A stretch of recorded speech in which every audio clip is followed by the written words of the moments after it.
ladies and gentlemen, and welcome back to another edition of Deep in the Heart of Longhorn Sports. I am your host, Mr. Michael Ween. At Michael Ween1 on Twitter is where you can find me. Joining me tonight, as always, is my fantastic co-host, Mr. Emmy Nixon. We are both in Texas Longhorn gear as the Texas Longhorns come out of the bye week, ranked number 1 in the country again, after a week of chaos, a volcanic week in college football, as they like to call it.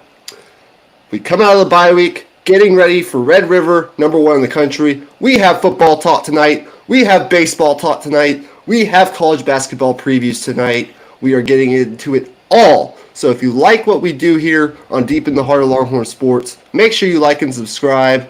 Check all of our content out under the live section of our YouTube page, Raw Prospect Podcast.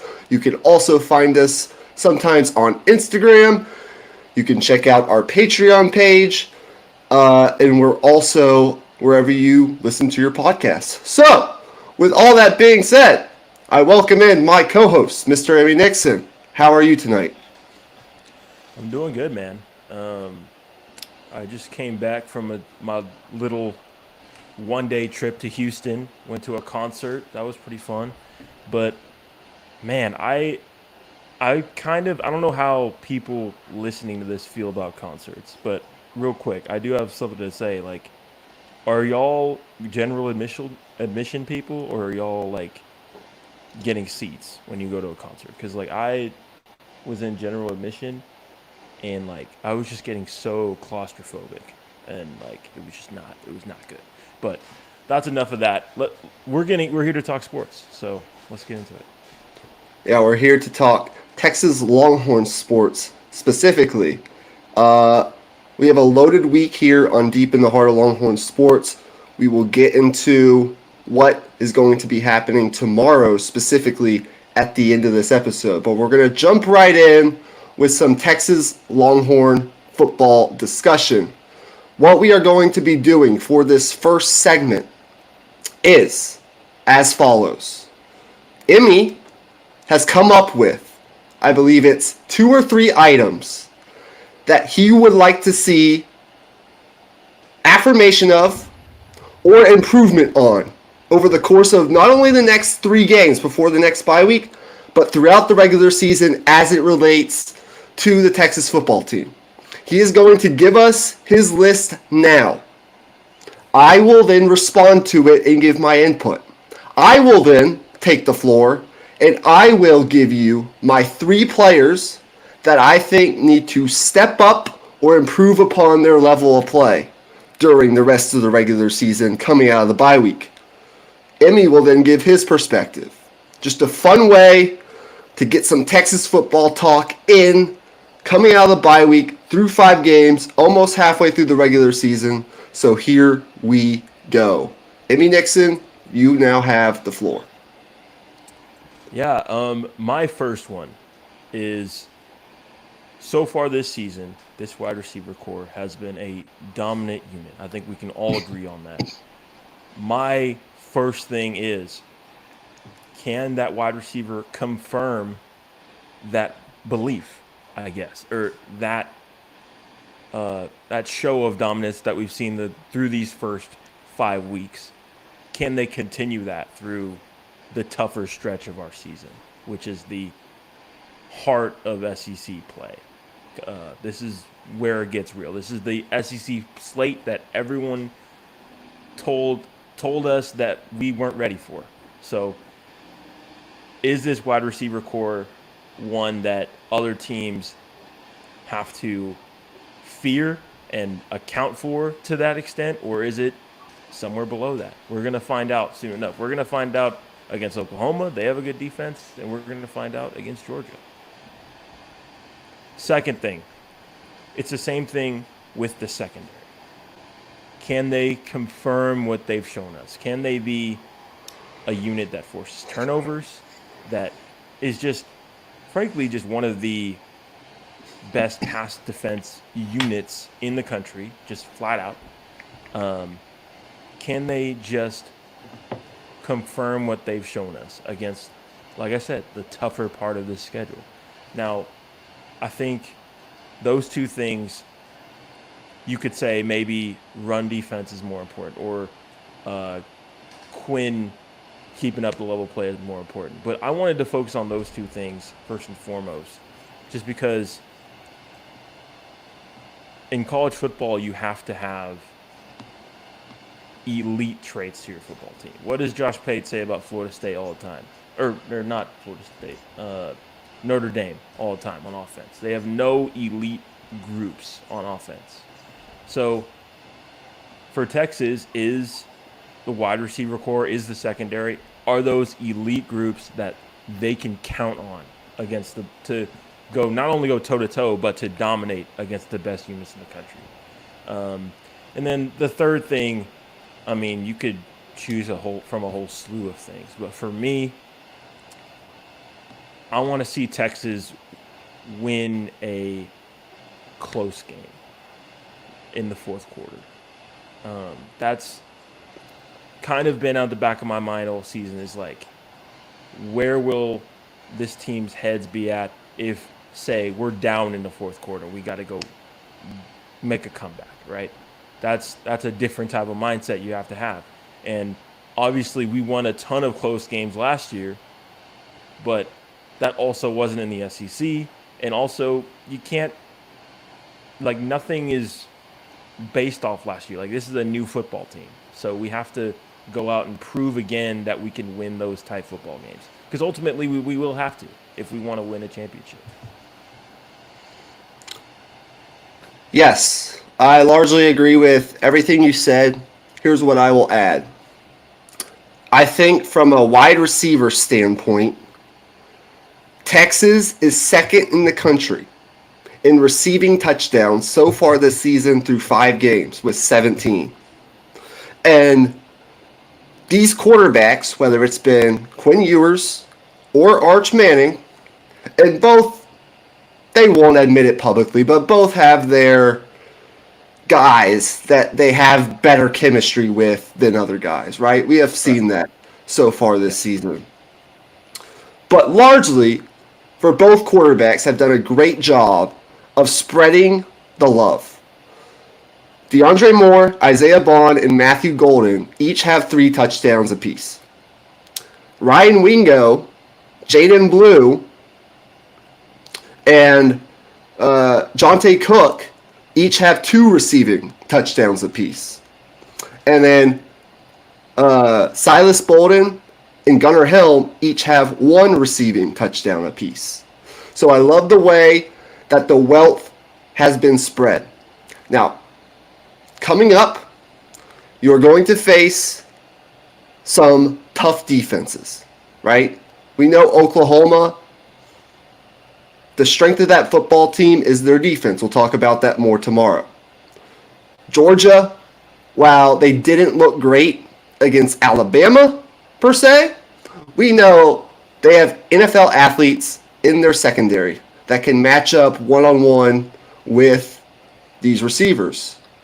And then down the line, I mean, most SEC teams have guys that are going to make it tough on you at the very least to create explosive plays.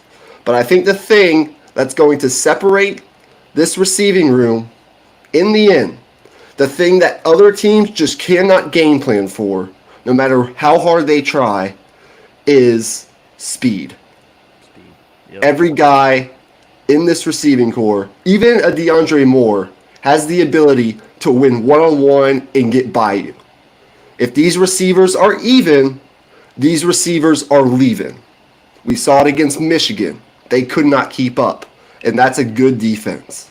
It might not be great defense of last year, but that's a good defense. So, you're right. Is this a great receiving room? We're going to find out. But I think it has the traits in the makeup to be that. And then on your last point, because I don't really have anything to add to the secondary. I think this secondary, even if it's not elite, can still prove that it's good enough to get Texas where they want to go. to win them a conference championship and to, get far enough in the playoff to where you are actually contending for a national championship, right?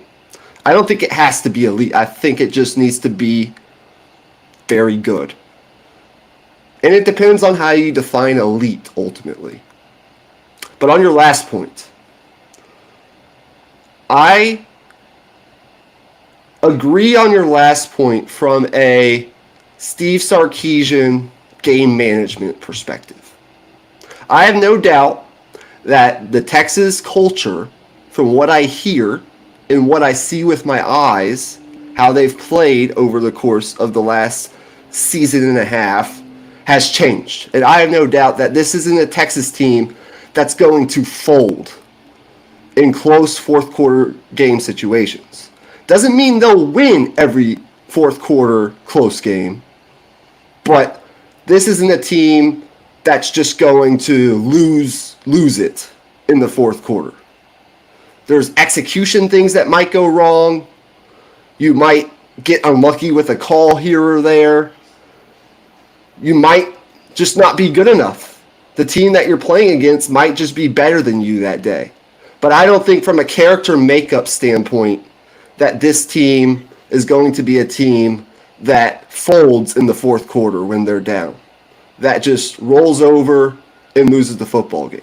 But where I do agree with you is I think we're still waiting from a Steve Sarkisian game management perspective to see and affirm that we believe in him from a play calling standpoint and a decision-making standpoint, time management standpoint in those fourth quarter close games.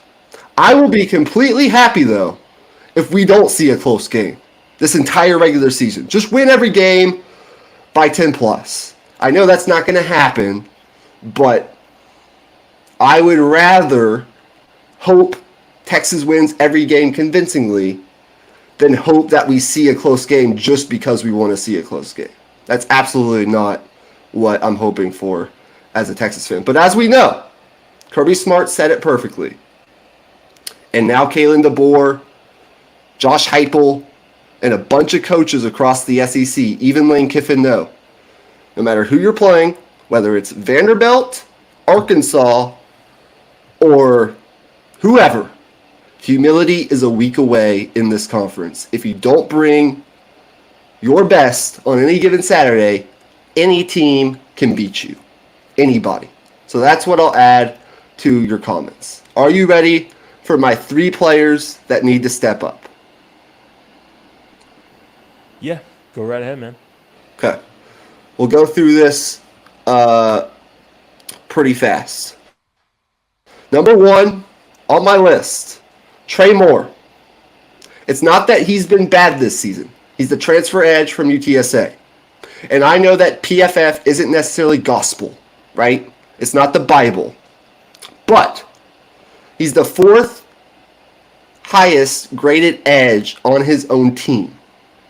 And so far this season, he has totaled 9 tackles, 0 tackles for loss, and 0 sacks.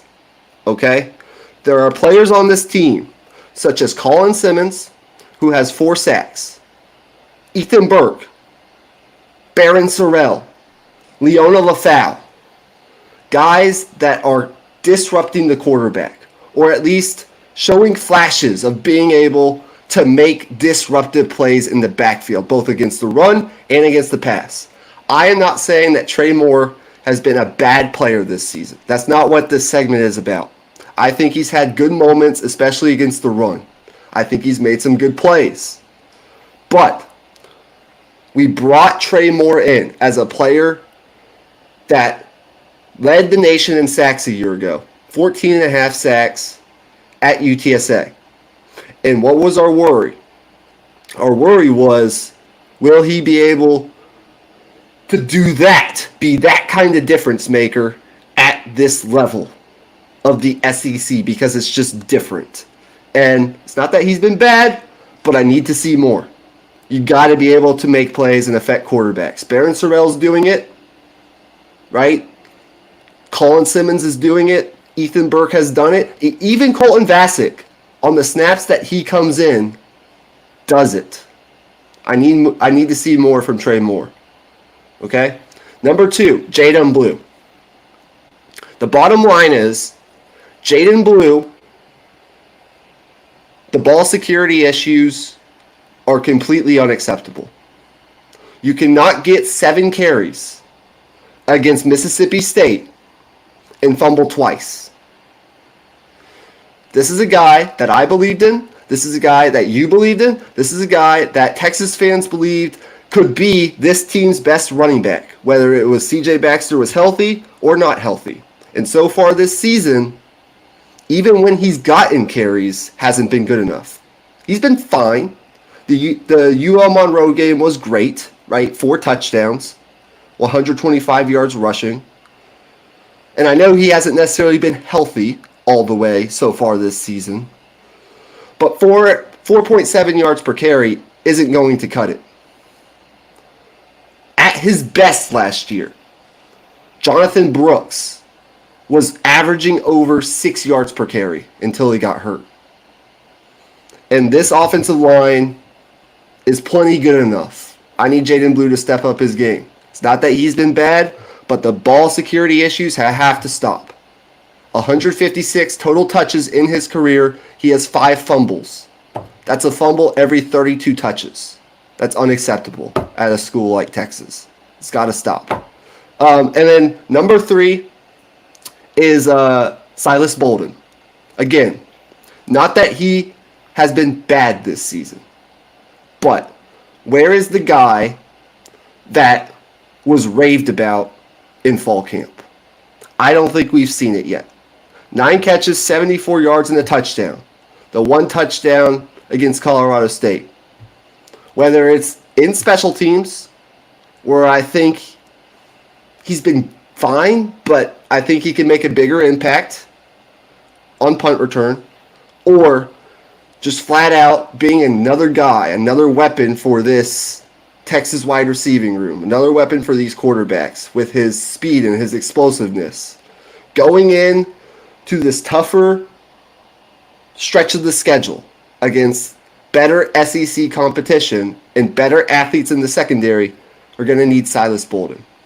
Not that he's been bad, but if this team wants to get and wants to achieve on its goals in 2024, those 3 players, Trey Moore, Jaden Blue, and Silas Bolden, in my opinion, need to play a little better.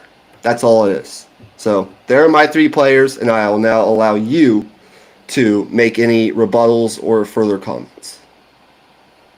Well, I'll say this first on Silas Bolden. I think he would even tell you from a special team standpoint, because that's the spot where he knew he would be the starter, and see touches, right? Like, I think he would tell you that he hasn't met his own expectations so far, and he hasn't been catastrophically bad, which is really all you want from special teams. To be honest, you just don't want them to fuck up.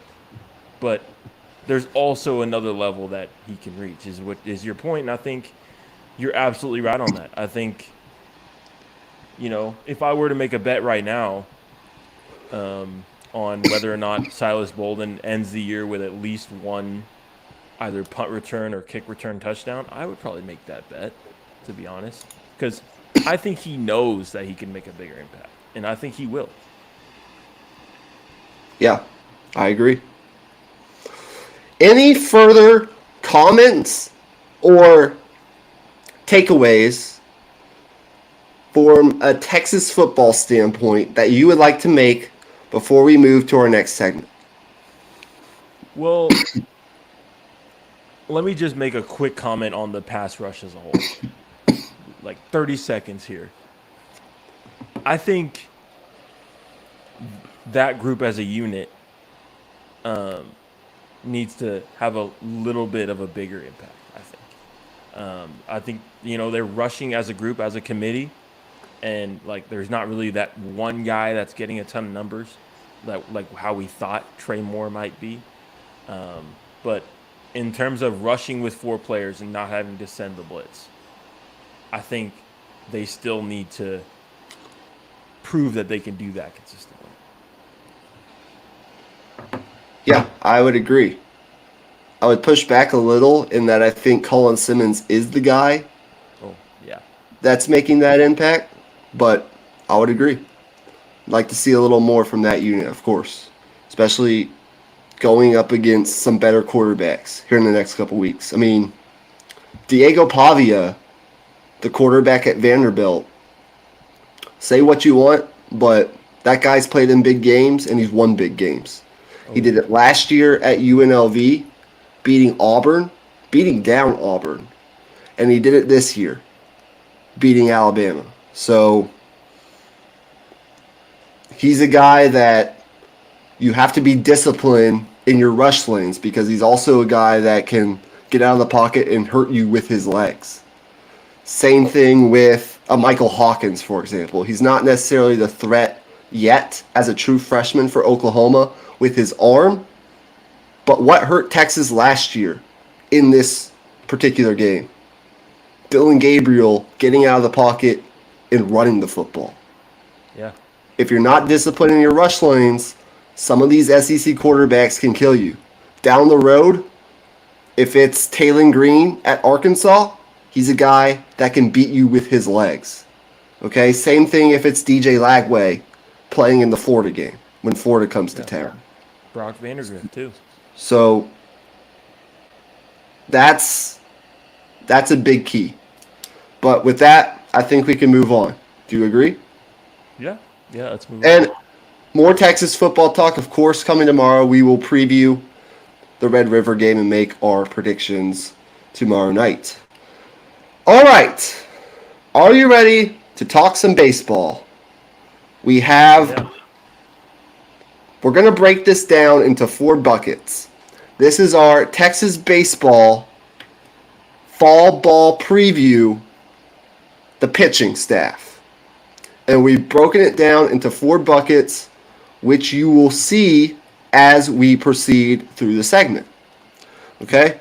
And so where do we start with this segment? Ultimately, you got to start with Max Wiener, who Schlossnagle brings over from his A&M staff to be on this Texas staff as the pitching coach, okay, at Texas. And in my opinion, even though Nolan Cain is a huge get, brought over from A&M as the associate head coach and recruiting coordinator, even bringing back Troy Tulowitzki as the hitting coach is going to, I think, pay big dividends eventually as a guy who's been in the majors and has been in this program for a certain amount of time now.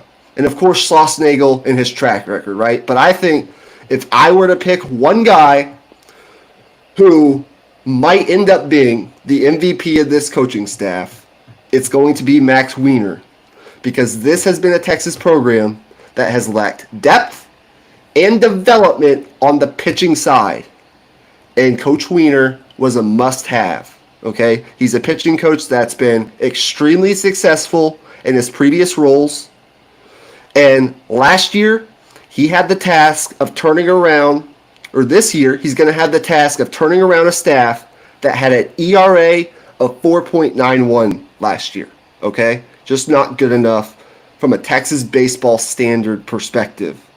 Okay, he was a guy that A&M fans were gleaning for to be hired as the head coach upon the departure of Jim Schlossnagle because of what he did and his impact on that Texas A&M pitching staff last year. Okay?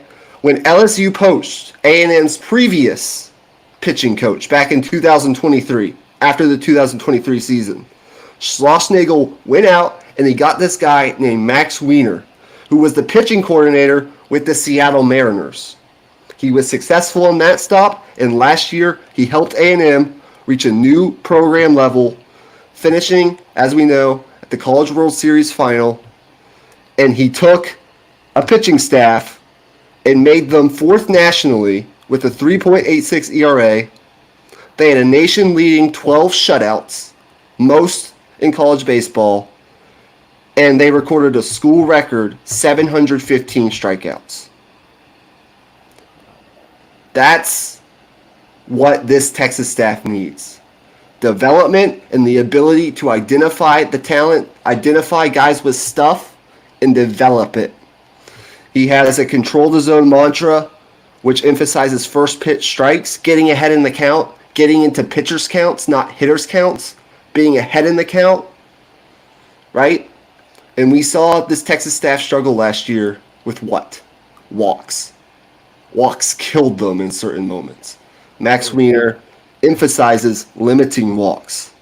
And so they call him the arm farm because of what he is able to do. He's been successful in every single stop, and he's a huge get for this Texas baseball staff. Your thoughts? Well, I mean, he's a wiener. I mean, we haven't had that many wieners around here, man. No. So, sorry, I had to do it.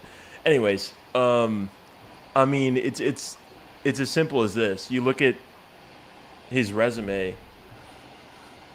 What does it all have in common? Like the Mariners, they were in 2022 when he was there, I think the best pitching unit in the country, and it continued obviously, but we saw them take a little bit of a step back this year, missing the playoffs.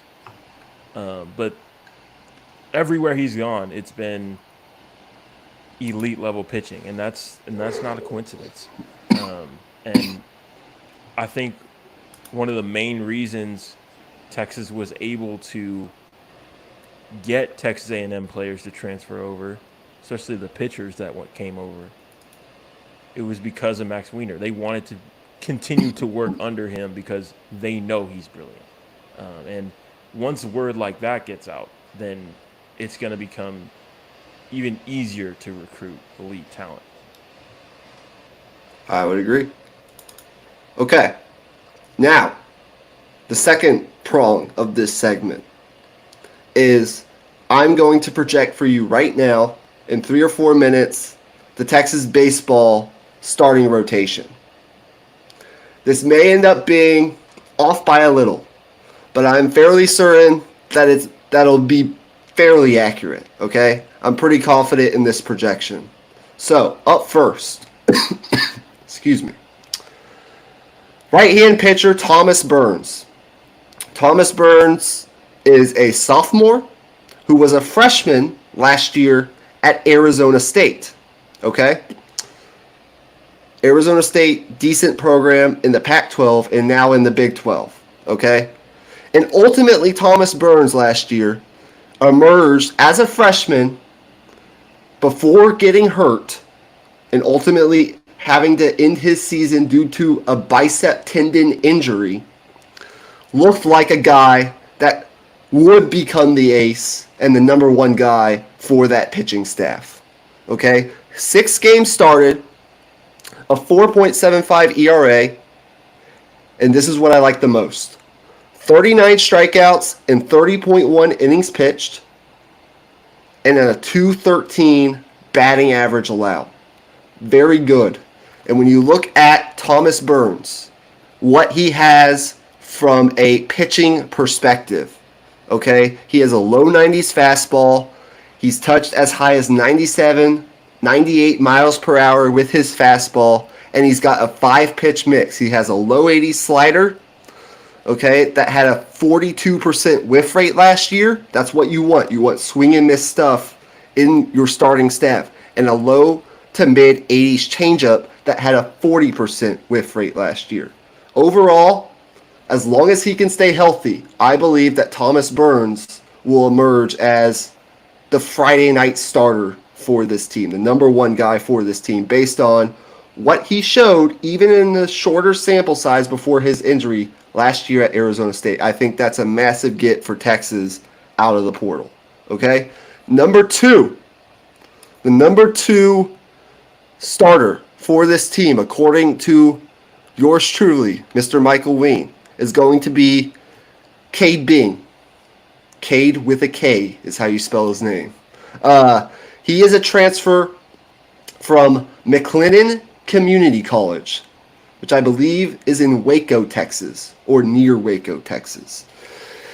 It's from the JUCO ranks, and if he was returning to McLennan this year, he would be considered one of the best pitchers in JUCO and just one of the best pitchers, period, in the country. I think this guy has an opportunity to really emerge as a crucial part of this starting rotation. Look at what he did last year. Okay? He started 11 games, went 9-2 in those appearances, a 3.33 ERA, and 70.1 innings pitched. Again, he would have been one of the best arms in the nation if he had returned to JUCO. Instead, he looks like a guy that I think is going to contend for a starting rotation spot. He's a lefty that mixes his pitches well and has a really good feel for what he's throwing, whether it's the fastball or the breaking ball. I think Cade Bing is a name to watch for Texas, being the Saturday or Sunday starter. Ultimately, you can interchange the order, but I think he's going to emerge as a guy that ultimately starts for this staff. And then number 3 is going to be a guy that really emerged in a bigger role last season due to some injuries and just underperformance from this Texas staff, and that is Max Grubbs, who is a returning junior. Last year, really emerged in a big role for this Texas team, was really kind of a foxhole guy. You wanted this guy on the mound because of his attitude and his ability to attack the zone. 12 games started last year, a 6-4 record, 3.67 ERA, a 1.3 whip, and 73.2 innings pitched. And ultimately, if Max Grubbs can build on that, I think he will maintain a starting spot in this rotation, whether it's as a Sunday guy or potentially as a midweek guy, being like a Tuesday or Wednesday starter for midweek games. But I do think he will be and continue to be in an even bigger role a starter for this Texas team. He pitched more innings than he ever had before and did a great job stabilizing this rotation last year for Texas. I think he needs to utilize his breaking pitches a little more effectively, especially the changeup, to keep hitters off balance. But he's and he's not going to be a high strikeout guy, but he's smart, and he stays on top of his sinker. He stays on top of his fastball, and I believe that if he can improve upon what he did last year, then this Texas staff sets up really well for 2025. So that's the starting staff from my projection to you for 2025. Do you have a question for me? Okay, go ahead and recap the 3 names, just so our listeners can lock it into their brains. Thomas Burns. He's a sophomore. He's a transfer from Arizona State. Really good a year ago. Has really good stuff. Got hurt and eventually went down with a biceps tendon injury. I believe he will emerge as the Friday starter. Cade Bing, a JUCO transfer from McLennan Community College, which I believe is somewhere near Waco, Texas. Transfers in, really good. Again, if he was returning to JUCO, he'd be considered one of the better pitchers in the country, or one of the more underrated pitchers in the country. 3.33 ERA last year. The question is, can he do it in the SEC? And then Max Grubbs, who's a returning junior and was a foxhole guy on this staff, a stabilizing force on this staff a year ago. I believe he will earn a starting spot. So that's your Friday, Saturday, Sunday rotation. All right. Well, my question for you is, who out of the starters on this team, and those 3 guys are the main 3, which one of those guys do you think has the best chance of being a first-team All-SEC pitcher come season's end? I believe it's that's a tough question, but I believe it's Thomas Burns, the sophomore transfer from Arizona State. Main reason is he's the guy who last year, again, before the biceps injury, was really good, and I think he has the strikeout stuff, the whiff rate stuff with his breaking pitches, as I mentioned, to be able to control the zone and the confidence and the demeanor to attack hitters in the strike zone with a mid to high 90s fastball. I think it's Thomas Burns, but I would not be surprised if Cade Being ultimately emerges as a guy that is like the heart and soul of this pitching staff, if it makes sense, as the Saturday guy. But I do believe best chance to be that caliber of player, I think it's Thomas Burns. All right. All right. Go ahead and Let's give go. us your Texas bullpen. Yeah, so we're obviously not going to go through all the arms Right. in the bullpen today. Let me get a sip of water from the nondescript water cup here. All right. Josh Pate references on this show. No bad. Excuse me. I wish I had a water jug because then it'd be just like Josh Pate.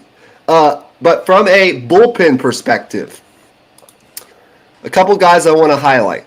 We're obviously not going to go through all of them. Jared Spencer. I was thinking of Josh Pate, and so I kind of just like interchanged them. Jared Spencer. Funny enough, coming from Indiana State as a transfer, a career reliever at that level of baseball, as a left-handed pitcher, projects to have a big role in this bullpen at the back end of the bullpen, okay? 3 seasons at Indiana State, which happened to coincide with one of the best 3-year runs in Indiana State baseball history. In those 3 years, cumulatively, he had a 4.41 ERA, 149 strikeouts, and 122.1 innings. I think he's going to have a big role at Texas because his stuff is electric, and that's what you want in the bullpen, especially on the back end. His fastball averaged over 93 miles per hour last year, touching as high as 98, 99 miles per hour. That's just stuff that we haven't seen really on this Texas baseball staff in a long time. And he's got a mid-80s slider that had almost a 50% whiff rate last year. So, left-hander, he was viewed highly enough to be drafted in the 14th round by the Philadelphia Phillies, but ultimately elected to come back to college for another year because the NIL money was better, which I think is a good sign for Texas. And he's taking his talents to the SEC again. Step up in competition, but I really like Jared Spencer to potentially even emerge as maybe even this team's closer in 2025 with the loss of Gage Bame, who was the team's closer and now is in professional baseball. So congratulations to him. I might butcher this name. So I apologize to this person if I don't pronounce the name completely correct. But he is a transfer from UTSA. His name is Ruher Riojas. He's a junior transfer from UTSA. And I think this is a guy that also has a chance to play a big role in the back end of the bullpen. Okay? He led UTSA in saves last year with 7. So he already has experience in the closer role. He had a 3.25 ERA. He also started a game, so he has a little bit of versatility.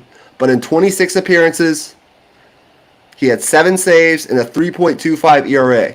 He did it all for UTSA last year. He's not a guy that's going to overpower you with high-velocity fastball, okay? But he has good movement and shape on his breaking pitches, and he commands the zone. And I think he will ultimately compete to maybe be the closer, but if not, he'll definitely play a role in the back end of this bullpen. Another guy I wanted to highlight, and I'm avoiding freshmen here because we're going to get to the freshmen lastly, and these freshmen could also play a big role in the bullpen. But Connor McCreary, okay? He, I believe, is a junior transfer from South Carolina, okay? That Texas brought in through the portal. Also is a guy that has experience in the SEC, which I think is important here. and he's a nice option to have. I think he's more going to be a guy that will be kind of a bridge guy in this bullpen. He can be a guy that can pitch multiple innings with some experience as a starter. He can be kind of the sixth, seventh inning guy. He can be a multi-inning guy to bridge from your starter to the back end of your bullpen, if you know what I mean. But he has SEC experience, which is always a plus, and his stats look good last year. I think his play was better than his numbers show. He did have a save last year in 22.2 innings pitched, 19 appearances, a 4.37 ERA, something you can build off of. And if Texas can fit him in the right role, I believe he can play a big part in this bullpen in a transition role, right? A role that gets you from starter to the back end. Because that's a very important role to play, not only in college baseball, but in the major leagues as well, especially come the playoffs. You have to have a guy that if your starter struggles, only goes, say, 4.1, 4.2 innings, he doesn't give you, the 5 or 6 innings, the length that you want. You got to have a guy that can come in and give you multi-innings, right? And get outs effectively to bridge the gap so you're not having to use your high leverage arms earlier in the game than you want to. So I'll stop right there. Those are the 3 guys I'm going to highlight right now because we'll get to the freshmen. There's obviously more to this, but we can talk about that at a later date. Do you have a question for me from a bullpen standpoint? Yes, I do. But I'll lead with this. These are going to be the dudes that decide how good Texas baseball is this season. And I would agree. in SEC baseball, when you're facing high-powered offenses and in conference play nonstop, just about, I think, 8 or 9 teams are ranked in the top 25, preseason top 25, which is pretty insane. So when you have your starters getting 1 out of 3 nights, all of a sudden your bullpen, you're going to have to lean on them, like even more than you would have in years past. So this is the heart and soul of this team this year.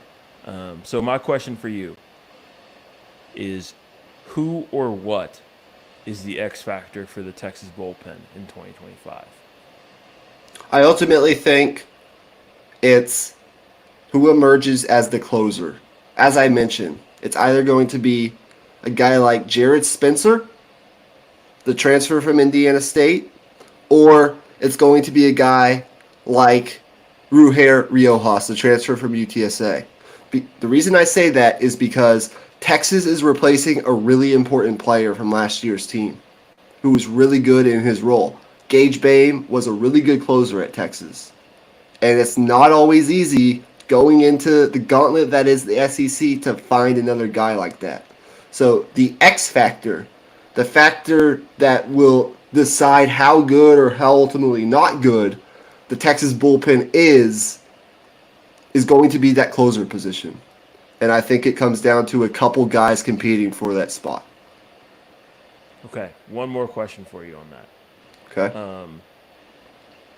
Out of some of the guys you mentioned so far, I'll keep to make it easier, just the bullpen guys that we just mentioned. Out of those 3 guys, who do you think, or who would you want Max Wiener spending the most time with on their stuff? Like, okay, like this is the player that has high potential that needs to be unleashed. That's a great question. Of the guys I mentioned, it's probably Connor McCreary. Just from a bullpen standpoint, because he showed a lot last year at South Carolina, and he obviously played better than I think his stats show. But I think either a guy like Connor McCreary, who already has SEC experience, just needs to fine-tune some things in his approach, or ultimately a guy I didn't mention, but a guy like Aiden Moffett, who has Really good stuff. He's a transfer from LSU, who I believe was a freshman last year. Not a freshman, but just in terms of the amount of play time that he got, it was really his first full year of getting significant time in the LSU bullpen. He's got the hard throwing stuff, but it's all about command for him. And so ultimately that would probably be the answer is he's a guy with a ton of potential. If he can just command his fastball, he could be the closer for this team. He's the flamethrower in this Texas bullpen. So I think if you're talking about Max Wiener and a guy that he needs to spend a lot of time with trying to fine tune his command, that would be the guy. Okay. Well, good to know. Now we get into the last part of it, which is the freshman. And I know this is the part where you're really excited. And go ahead and tell us why. I am very excited for this 2024 freshman class as a whole. 2024 freshman Texas baseball recruiting class as a whole. I believe this class ranked 6th by perfect game in the national recruiting ranking. So it's a pretty good class. And this staff, Max Wiener, Jim Schlossnagle, Nolan Kane, were able to go out and they were able to flip a couple big-time arms from different schools, different commitments, right, at different schools to be a part of this Texas baseball team as freshmen, to be impact arms as freshmen. I'm going to mention a couple here really fast because we do need to get to our college basketball stuff for today. But Dylan Volantis is the first guy. He is a left-handed pitcher out of the state of California who was drafted by the Oakland Athletics, soon to be the Sacramento / Las Vegas Athletics, or I guess they already kind of are, right? Yeah. Until their stadium in Vegas is ready, they will be, I believe, playing in Sacramento. We'll see how that goes. But he was drafted by the Oakland A's right out of high school as a freshman commitment at USC in the 19th round of the MLB draft. But ultimately, in what was a huge decision for this staff, chose to back out of his USC commitment, not sign an MLB contract, and transfer to Texas. Or not transfer, but ultimately flip his commitment to the Longhorns. He made a late visit to Austin, and I don't know what it was. Maybe it was Terry Black's barbecue. Maybe it was the food scene. Maybe it was the combination of a lot of things, but decided to commit to Texas over Wake Forest, who was the other school in contention for his services. He's a talented lefty that has the impact and the stuff to make an impact on this bullpen immediately. He's got a good bullpen and one of the best curveballs in this recruiting class. Watch out for Dylan Volantis, who's a guy that could have played pro ball already, but ultimately decided to come to Texas, so good for him. To pitch for Max Wiener, who I believe can really tap into his potential. And then a couple other names I want to mention here. Bryce Navarre. He, similarly to Dylan Volantis, is another flip commitment from Texas A&M. He was committed to the staff at A&M, ultimately decided to flip his commitment once this staff was hired at Texas, and he's a big get. He was the 3rd-ranked left-hander in the state of Texas in this class. There was some draft risk with him, but he made it to Austin, which is a great thing. He has a fastball that sits in the high 80s, low 90s, and can play up from there. That's good for a freshman coming right out of high school. But the real showstopper in his repertoire is his breaking ball.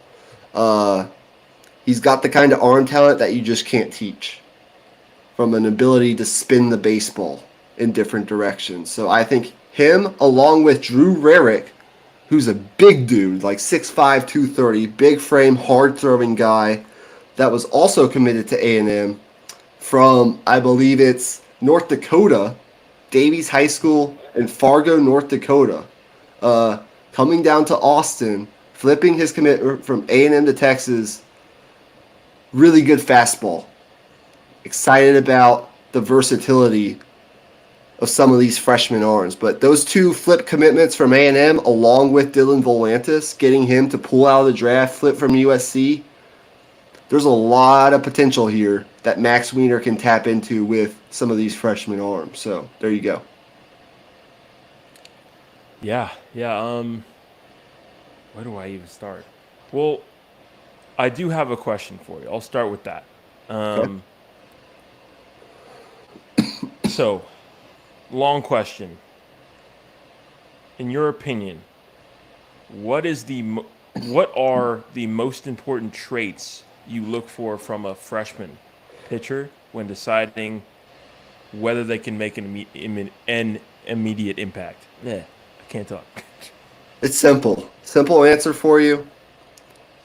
Number one, velocity, meaning how hard do they throw their fastball. You got to have a good fastball to compete in the SEC. And number two, ability to command breaking pitches. Do they have a secondary pitch that they can command over the plate? Those are the two traits you look for. That's really traits that you look for across all pitchers, but freshmen especially, when determining whether or not they're good enough to make an impact in your bullpen. That's what you want.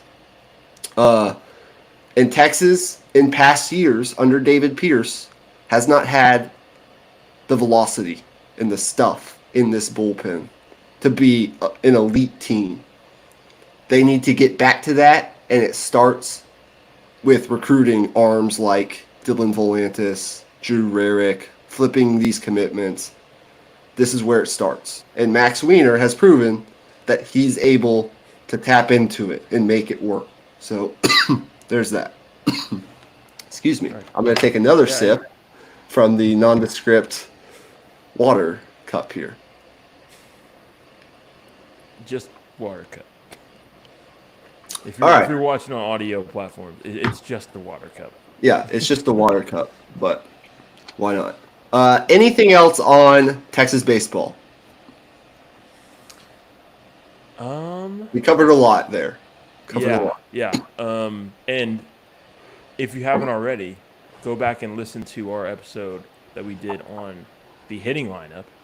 We went in depth on that unit. What was it, Saturday, I think? Well, I'll get to that at the end.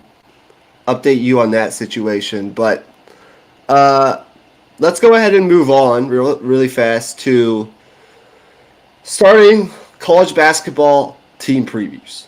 Okay? Yep. And Emmy, can you tell the people where we start our team previews for 2024? Well, we start with the two-time undisputed champions, the Uconn Huskies. Correct. For one, I mean, how could you not? They're driving all the storylines for college basketball this year. There's all the Uconn storylines, and then there's a little bit of Cooper Flag. If you were to make like a circular pie chart, it's just Uconn and Cooper Flag right now. Right. So it's only right that we start with Uconn. There's so much to talk about, but I'll take it over to you, man. Where do you want to start? Well, three things before we get to one of our new segments that's going to be a part of our team previews this year leading up to the season, which is something that Emmy came up with, and I'll let him explain. But number one, you know what the single biggest development for this Uconn basketball team in the offseason was? It wasn't Aiden Mahaney transferring in from St. Mary's to be a point guard or a lead guard for this team. It wasn't Terrace Reed Jr. transferring in from Michigan to play a role in the 5 rotation for this Uconn team, trying to replace Donovan Clingan, right? It wasn't even 5-star freshman, right, that they got. I'm, for some reason, blanking on his name right now. It wasn't that. It wasn't the recruiting. It wasn't the transfers. The single biggest development for Uconn this season was the fact that Dan Hurley, who had a tough decision to make in the offseason with a contract offer of, I believe it was 6 years, $70 million from the Los Angeles Lakers, the ability to go coach one of the more prestigious, historic, well-known brands, franchises in the entire world of sports, to go coach LeBron James and Anthony Davis, etc., right? To go coach in LA, to get his opportunity in the NBA, to turn that and return to Uconn. That's the single biggest development for Uconn for a number of reasons. Number one, helps NIL. They were able to raise $16,000 in NIL in less than 24 hours after Dan Hurley made the decision to return to Uconn. That just shows you the impact. He's able to kind of unify the Uconn collective as one. It's good for fundraising from an NIL standpoint. It's good for a Uconn brand standpoint. He is the face of college basketball right now. Back-to-back defending national champion. And it's good for a just Uconn basketball program development standpoint. He's able to get his guys in and develop those players to play in his system. So we can go on and on about the impact of Dan Hurley, but that is the single biggest development for Uconn this offseason, is getting Dan Hurley back as the head coach and extending him, and knowing that you have him locked up for the foreseeable future. Do you have anything else you want to add on Dan Hurley before we get into the roster? Well, I'll just say he made the right decision for all the reasons you just laid out. I mean, it's very clear that he made the right decision, even without playing any basketball this season at all. He made the right choice. Right. Okay, next thing that we have to get to. Transfer portal grades. I give Uconn a transfer portal grade of B+, very solid, and an overall newcomer grade of an A when you take into account the freshman class that they bring in, okay? We know that Uconn, we know what they lost, right? We know it was going to be a very important offseason for them from a transfer portal standpoint, and also just a overall offseason standpoint to try to replenish what they lost on this roster. I mean, it speaks for itself, right? They lose 4 of their top 5 scorers. Top of the chart there, Tristan Newton and Cam Spencer, who were basically the 1-2 options from a scoring standpoint for this team a year ago. Both guys ended up being second-round picks last year, or this past year in the draft. Newton went number 49, and then Cam Spencer went at 53. And Newton was also kind of the team leader. He was the distributor. He was the guy that runs this complex Dan Hurley offense. He was a killer in clutch situations, averaging 6.5 or close to 6.5 assists per game. And he came second on the roster in rebounding. And then in addition to those guys, they also lose the guy that led the way in rebounding and was the dominant defensive force, one of the best defensive players, one of the best defensive anchors in America. And we ultimately saw that in their Final Four run, especially against Alabama and Purdue in both the semifinal and national championship. 7-2 Donovan Clingan, right? 7.4 rebounds per game and just 22.5 minutes per game. Went number 7 in the draft. He was a lottery pick. And then you also lose maybe what you would call the least productive member of that quartet, right? But Steph Castle was a lottery pick, obviously, to my San Antonio Spurs. He was a 6'6 freshman that had a big impact on this team, right? 11 points per game, 4.5 rebounds per game, 3 assists per game. And he was the guy that you could count on as kind of like the lead on-ball defender on the wing. that all championship teams have, and was ultimately really good down the stretch of the tournament last year. So what did they do? Well, we all know that Alex Caravan, who's the only returning significant player from last year's team, right? Starter from last year's team, is going to be the factor. He's going to be a guy that's expected to be an all Big East first team player at minimum, and probably like a first or second team All American, right? He could have easily elected to go pro, but that was a big get for Dan Hurley to pull him back to Uconn. And look, he was a guy that averaged 13 points per game, 5 rebounds, 1.5 assists, and shot 38% from distance a year ago. So, I expect, as we've seen year over year in Dan Hurley's system, that he's going to get better, and he's probably going to be the number one option for this team as just a shooter, a floor spacer, and a guy that makes life difficult on the defensive end of the floor. But from a transfer portal standpoint, they added Aiden Mahaney, who is a 6'3" guard. He's kind of a combo guard that played 2 seasons at St. Mary's and was solid. I mean, career numbers of 13.9 points per game, 2.5 rebounds, and 2.5 assists. That tells the story just fine. He's a career 38% long-range shooter, but it's a different demand to run this Dan Hurley offense. And the big question for Aiden Mahaney is, can he fill the Tristan Newton role of just being the ultimate point guard, being the guy who knows the offense, runs the offense effectively, being the bus driver of the offense, knowing when to score, knowing when to distribute. I know that sounds cliche, but that's what Tristan Newton was able to do so effectively. It can't be overstated enough. But he, I think, is a really solid addition.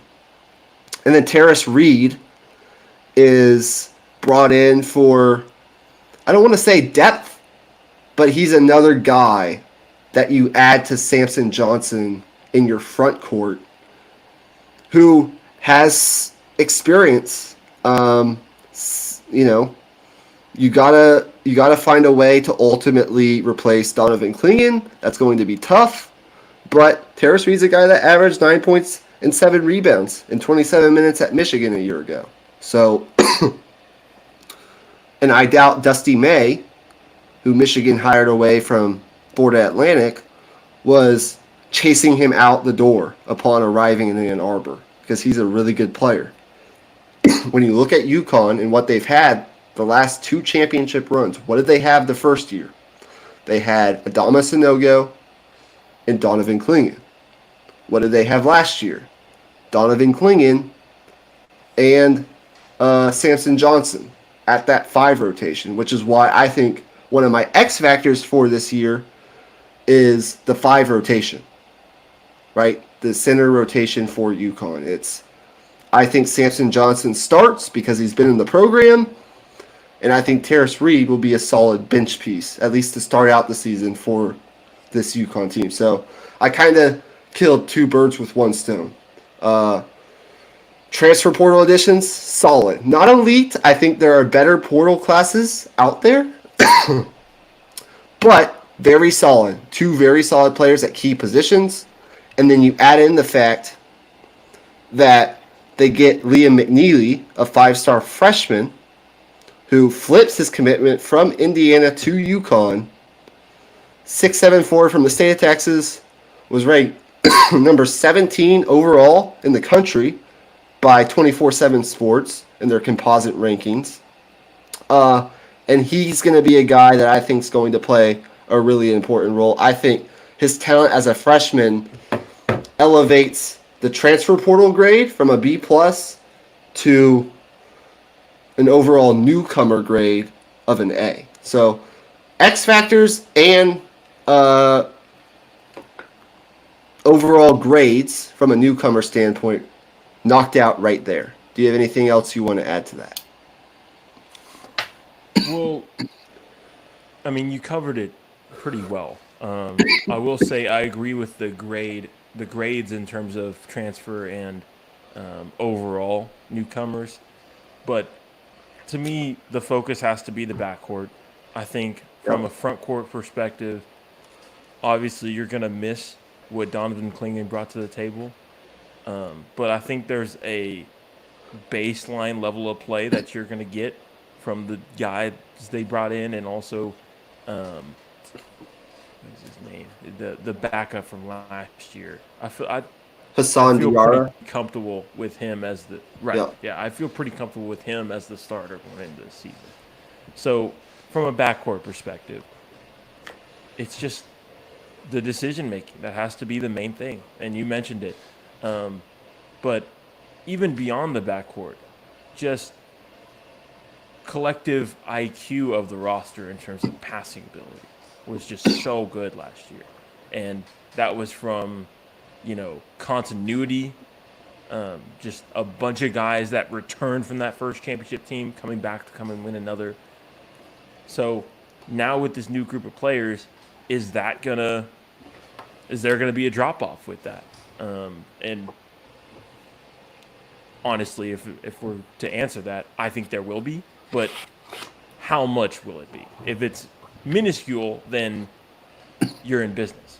But if it's legitimately becomes a issue, then is there a ceiling that this offense is going to have trouble cracking?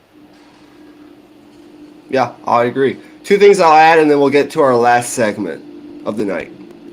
Number one, I think ultimately a fair expectation for this Uconn team. A team that loses 4 starters, and I think ultimately on the surface is a really good roster full of potential. But I think there are more questions, more unknowns than answers right now for Uconn. Not red flags, not necessarily concerns, but just unknowns, right? As you mentioned, like how big of a step up does Hassan Diarra make, right? As a starting guard in this backcourt. How good ultimately can Liam McNeely be as a freshman, right?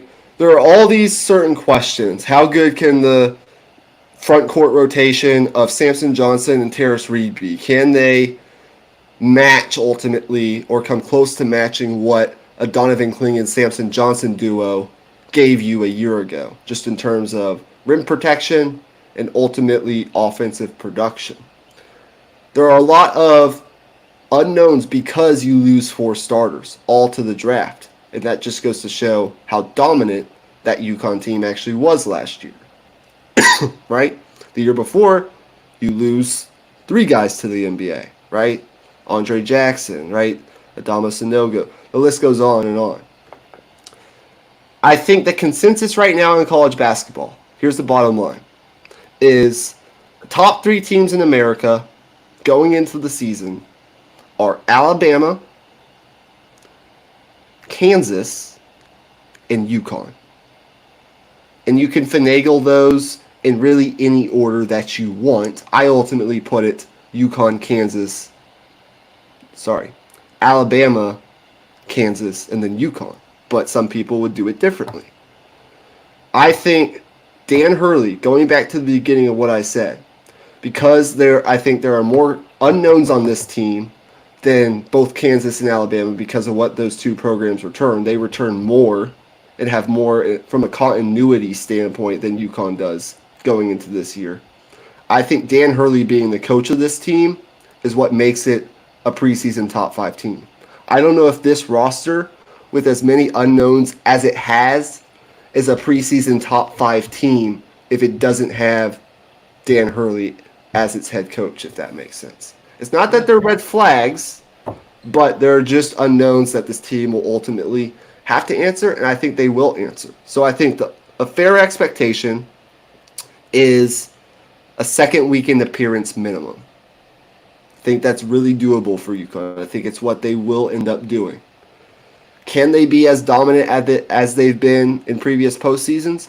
Maybe. A lot will have to happen for that to happen. And if they do that, well, holy shit, I don't know what we're going to say at that point. But if they can get to a Sweet 16 or an Elite 8, I feel like that's a damn impressive run coming off back-to-back national championships. Because once you get to the Elite 8 round, it's ultimately throw it up, and it's a coin toss against another great team. Yep.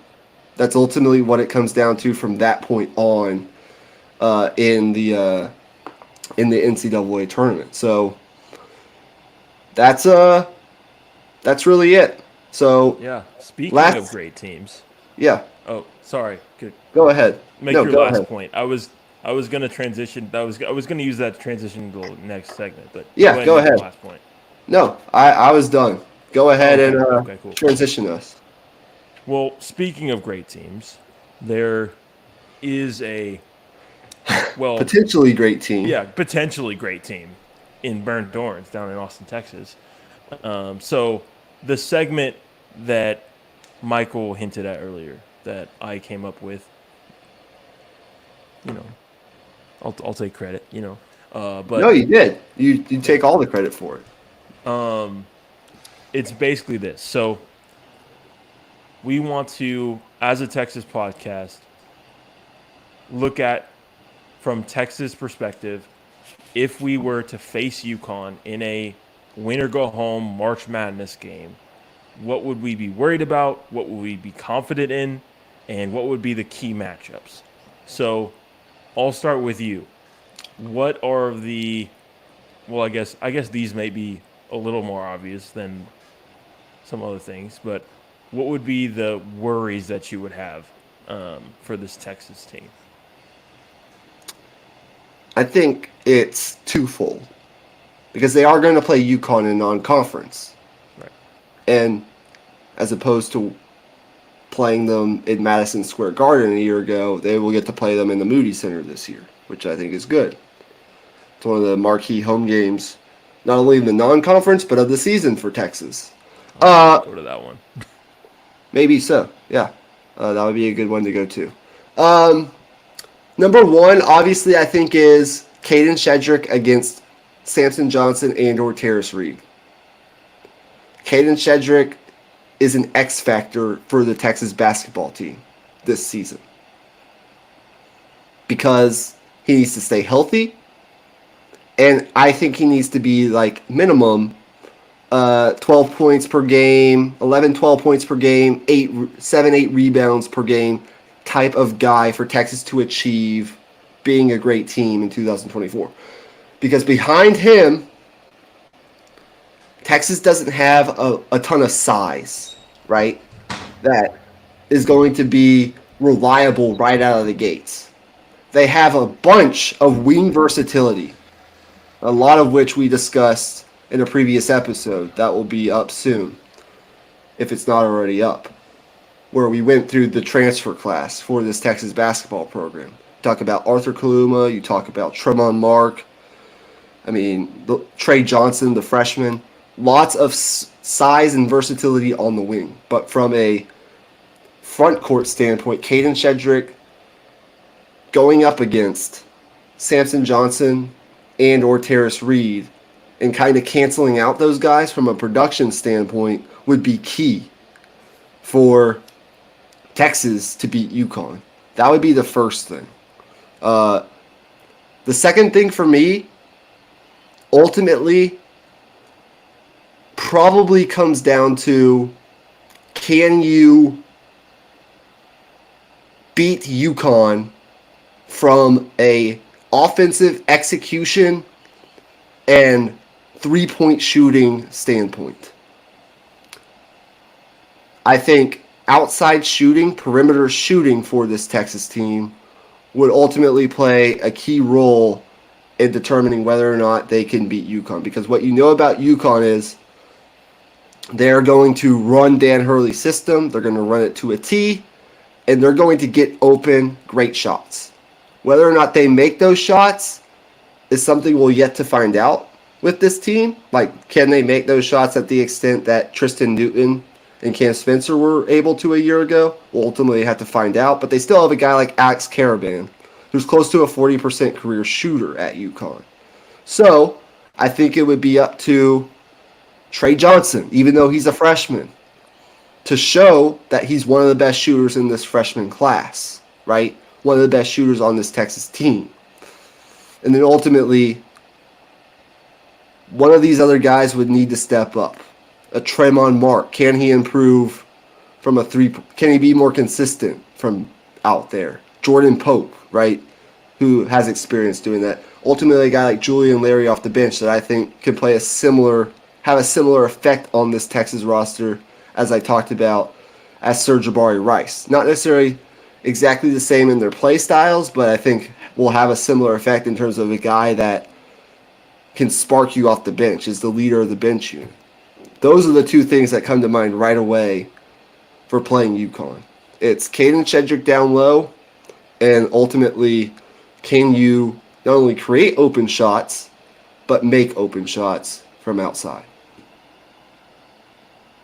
Yeah. I mean, the first thing I wrote down was the same thing you did. It was Caden Cedric / rebounding / Yes. aggregate size. Like, just size as a whole, I think. Just, are you able to box out your man? Because even at the guard positions, we're not as undersized as we were last year, but we're still not big, per se, at the guard spots.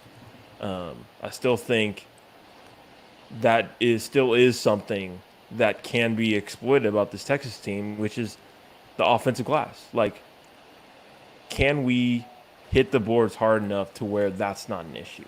Because the last thing you want to do is give this team second possession. They're already a good enough offense to kill you to begin with. The second thing for me would probably just be, can we score in the paint? And that obviously, part of that will come down to how good is Samson Johnson, how good is Terrace Reed. Based on what we have seen, I mean, I think Samson Johnson will do a good enough job to where it's not an issue for the Uconn team. But in terms of, for Texas, we have guys that want to get all the way to the rim and finish through contact. Like Tremont Mark, he wants to use his quickness as a small guard, scoring guard, to get all the way to the rim. Right. Are we going to be able to, first of all, get the dribble penetration? Well, I think we'll be able to get that. But secondly, can we finish through the trees, through under duress, basically? Because that to me is where the scoring is going to have to come from. And from there, you can work off of that with the three-point ball. Yes. And at least in previous years under Dan Hurley, how disciplined they are defensively. So, again, having the decision-making, the basketball IQ to create open shots and then ultimately make open shots will play a big role in beating UConn.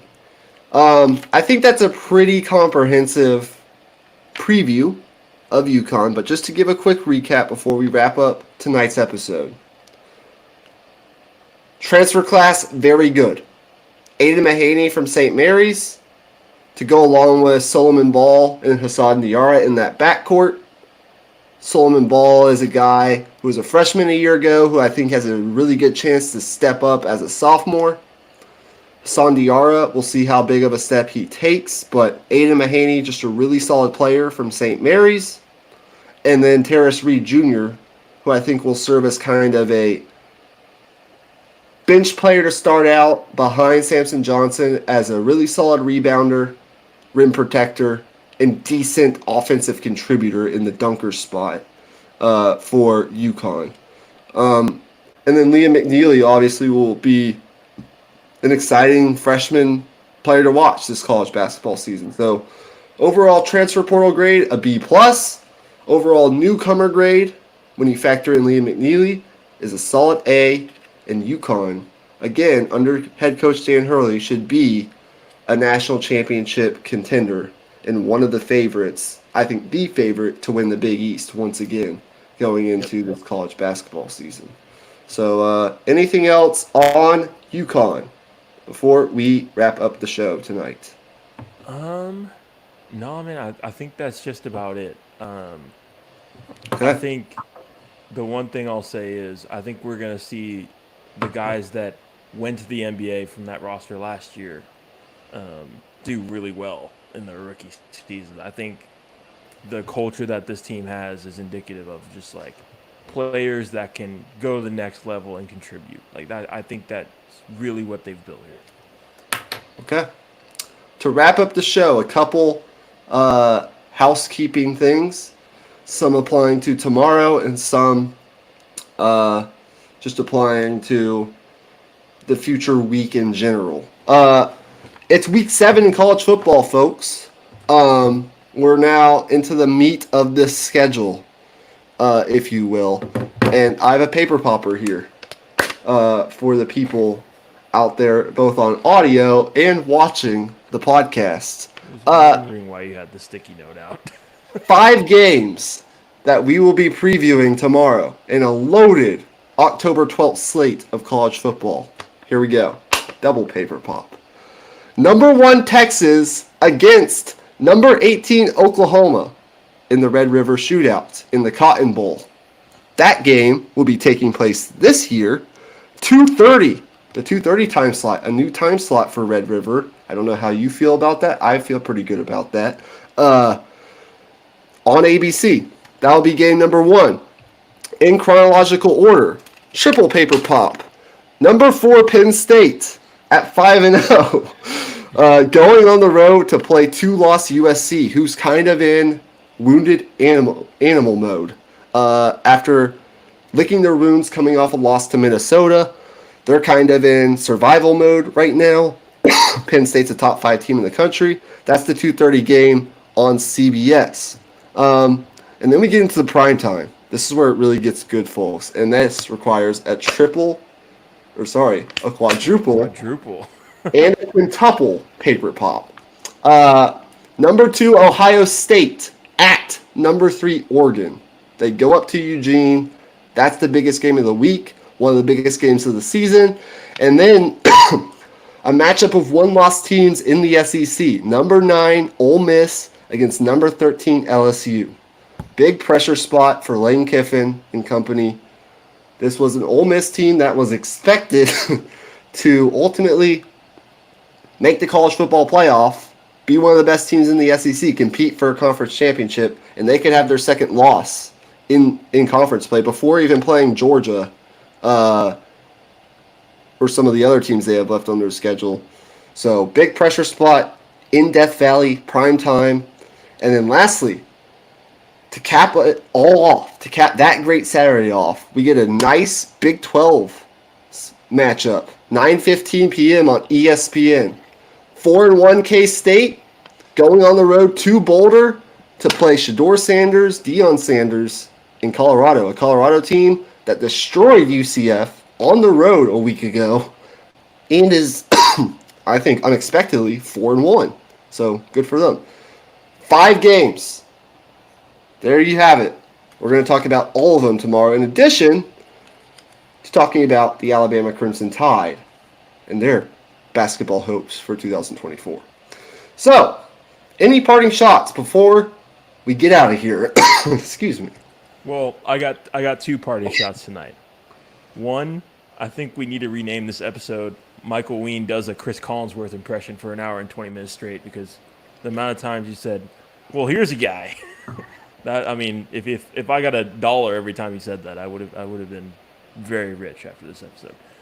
The second thing is, I told my girlfriend Jada that we would keep this episode under an hour, and that didn't happen. So my bad. Sometimes you just can't control things, you know? Yeah. I've been watching Chris Collinsworth impressions on a daily basis for 2 weeks now, so that's probably where that comes from. And then on the length of the podcast, I mean, sometimes ultimately that just it happens. Tomorrow we'll try to do Well, the only better. thing I can say is at least it's not Tony Romo. I don't know, Jim. I love those impressions, man. They're so funny. They'll never get old. And then we'll also have an NFL episode of some kind. Uh, Yep. I have a rant, something I need to get off my chest when it comes to the Pittsburgh Steelers. I won't reveal what that is yet. Emmy knows what it is, but you will just have to wait and tune into that episode to find out. But until tomorrow night, as something is bugging me in my throat, we are deep in the heart of Longhorn sports. My name is Michael Ween. He is Emmy Nixon, and we will see you live tomorrow night for Week 7 college football preview, a loaded slate in college football, the meat in the heart of the college football schedule for 2024. Some meat. And with that, as our parting shot, we are gone. Peace.